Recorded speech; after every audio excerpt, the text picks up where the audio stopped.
एक बार किशोरी जी ठाकुर जी से बोली हम बंसी बजाएंगे। जो बोले आप बंसी मत बजाओ। बोले क्यों? बोले बजेगी नहीं आप। किशोरी जी बोली अच्छा हमसे नहीं बजेगी। ललता विशाखा तुरंत आ गई, ये पहले आ जाए लड़वे लाल जी थे। काकई तुमने?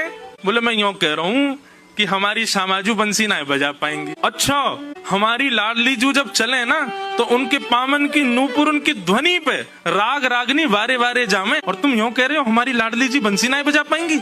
चलो जल्दी अपनी बंसी दो, हमारी किशोरी जी बजाएंगी। अरे मैं कोई किशोरी जी पे संशय ना कर रहा हूँ, किशोरी जी पे कोई आक्षेप ना कर रहा हूँ, वो साक्षात संगीत स्वरूपा है, पर मेरी बंसी जे ना बजा पाएंगी। ललता जी बोली आज तो यही बंसी बजेगी, अब ही बजेगी और तुम्हारे सामने ही बजेगी, लाओ दो। ठाकुर जी बोले ना माननी बात, लो दे दो। हे लाडली जू आज दिखा दो यार, जो बहुत अपने आप को कुछ समझे बंसी बजावे और यूं सोचे कि या के आगे कोई ना, आज आप बजाए दो, नेक दिखाए दो, अपनो स्वर लगाए दो, यही को मूर्छित कर दी हूँ बंसी बजाए के। ठाकुर जी खड़े, हाँ श्री जी बजाओ, हमारा तो सौभाग्य कि हमारी बंसी आपकी सेवा में, पर मैं फिर कह रहा हूँ जी बजेगी नहीं। किशोरी जी ने अपने अधर पर वेणु धारण करके अपनी कोमल उंगलियों से छिद्रों को आच्छादित किया और जैसे ही प्राण पिरोए बस हवा ही हवा निकले, स्वर नहीं निकले। ललता विशाखा कह रही है अरे जल पिला गलो सुगो श्यामाजू को जल पिलाए दियो, लेकिन बंसी नए बजे। ठाकुर जी मंद मंद मुस्कुरा रहे। अब मैं कह रहा हूँ नए बजेगी मुंह वापस कर दो।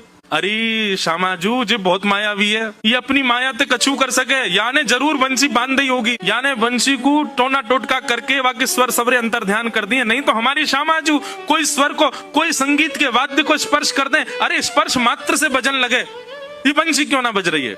ठाकुर जी बोले पहले बंसी वापस करो फिर बताऊंगा। किशोरी जी ने बंसी वापस करी। ठाकुर जी बोले अच्छा एक बात बताओ, आप वंशी को वादन करते समय मन में कौन को चिंतन कर रही? किशोरी जी बोली मैं तो कोई भी वाद्य बजाऊं आपको ही चिंतन करूं। बोले यही तो गलती कर रही हो, ये वंशी जो है ना हमारी अनन्य भक्त है। अनन्य को मतलब कहा होवे एक के अलावा दूसरे को ना भजे, और या वंशी में नित्य आपको ही चिंतन होवे, या वंशी में नित्य आपको स्मरण होवे, ये वंशी आपकी भक्ता है और आप या वंशी से मेरी भक्ति करोगी तो ये वंशी कैसे बजेगी।